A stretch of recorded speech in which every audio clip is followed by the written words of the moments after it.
नमस्कार, मैं हूं वैभव नाथ शर्मा और आप देख रहे हैं मेरा YouTube चैनल वैभवन।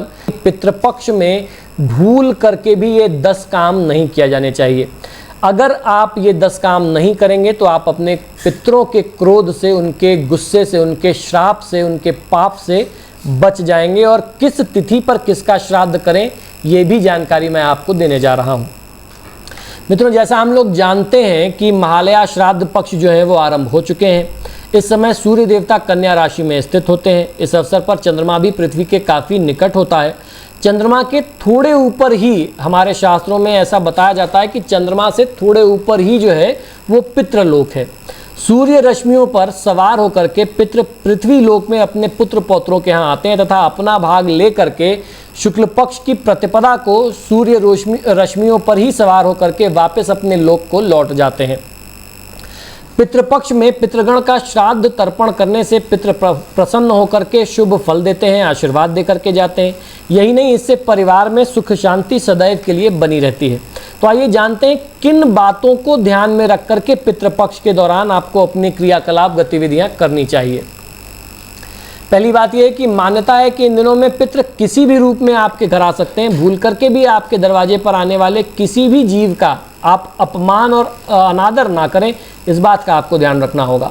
दूसरी बात, पितृपक्ष में पशु पक्षियों को अन्न जल देने से विशेष लाभ मिलता है। इन्हें भोजन देने से पितृगण संतुष्ट होते हैं। तीसरी बात, जो व्यक्ति पितरों का श्राद्ध करता है उसे पितृपक्ष में ब्रह्मचर्य का कठोर पालन करना चाहिए। खान पान में मांस, मदिरा इत्यादि का प्रयोग बिल्कुल भी नहीं करना चाहिए। चौथा, पितृपक्ष के दौरान चना, मसूर, सरसों का साग, सत्तू, जीरा, मूली, काला नमक, लौकी, खीरा और बासी भोजन का प्रयोग बिल्कुल भी नहीं किया जाना चाहिए। पांचवा है कि श्राद्ध कर्म में स्थान का बहुत ही विशेष महात्मा है। श्राद्धों में शास्त्रों में बताया गया है कि गया, प्रयाग, बद्रीनाथ में श्राद्ध और पिंडदान करने से पितरों को मुक्ति मिलती है। जो लोग इन स्थानों पर पिंडदान या श्राद्ध नहीं कर सकते वे अपने घर के आंगन में जमीन पर कहीं भी तर्पण कर सकते हैं, लेकिन किसी और के घर में जमीन पर तर्पण नहीं किया जाना चाहिए।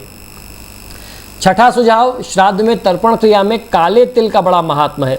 श्राद्ध करने वाले पितृकर्म में काले तिल का इस्तेमाल अवश्य करते हैं। लाल और सफ़ेद तिल का इस्तेमाल बिल्कुल भी नहीं किया जाता है। सातवां, पितृपक्ष में पितरों को प्रसन्न करने के लिए ब्राह्मणों को भोजन करवाने का नियम है।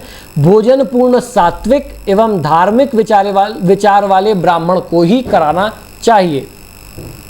पितृपक्ष में भोजन करने वाले ब्राह्मण के लिए भी नियम है। श्राद्ध का अन्न ग्रहण करने के बाद आप पूरे दिन फिर कुछ ना खाएं। इस दिन अपने घर पर भी भोजन आपको ग्रहण नहीं करना चाहिए।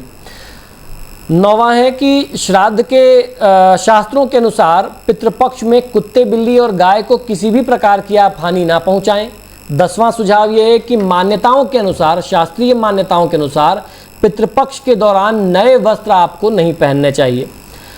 अब ये तो बात हो गई कि आपको किन किन बातों का ध्यान रखना है। अब जानकारी करते हैं कि अगर आपको अपने परिवार के किसी पूर्वज के देहांत की तिथि ना मालूम हो, तिथि का ज्ञान ना हो, तो आप किस दिन किसका श्राद्ध करें, आइए ये भी समझते हैं। अगर किसी अविवाहित व्यक्ति की मृत्यु हुई है तो अविवाहित लोगों का श्राद्ध पंचमी की तिथि में किया जाना चाहिए। इसे कुंवारा श्राद्ध भी कहते हैं। जिनकी मृत्यु अविवाहित स्थिति में हुई है उनका श्राद्ध पंचमी की तिथि में करने का ही विधान हमारे शास्त्रों में है। महिलाओं का श्राद्ध जो है वो मात्र नवमी के दिन, जिसे माता नवमी कहते हैं, उस दिन किया जाता है। जो लोग सन्यासी हो जाते हैं, साधु हो जाते हैं, तो एकादशी की तिथि पर दिवंगत सन्यासियों का श्राद्ध करने का नियम हमारे शास्त्रों में बताया गया है। जिनकी अकाल मृत्यु होती है, किसी का एक्सीडेंट हो गया, किसी मतलब अकारण जिसकी मृत्यु हुई, कोई डूब के मर गया, जल के मर गया, करंट लग गया, किसी का मर्डर हो गया, कोई गंभीर बीमारी से मर गया, या किसी ने सुसाइड कर लिया, इस तरीके की जो अकाल मृत्यु वाली स्थिति है, अकाल मृत्यु वालों के लिए चतुर्दशी की तिथि पर श्राद्ध करने का नियम है।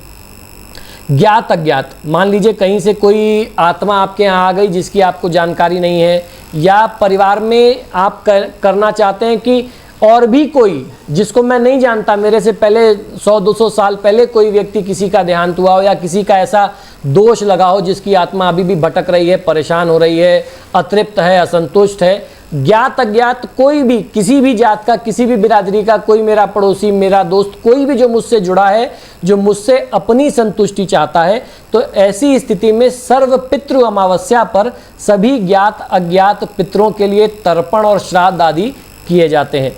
अगर आप इस तरीके से नियम का पालन करते हैं तो निश्चित ही आपको आपके पूर्वजों का आशीर्वाद अवश्य मिलता है और उनके आशीर्वाद से आपका जीवन जो है वह सुखमय होता है।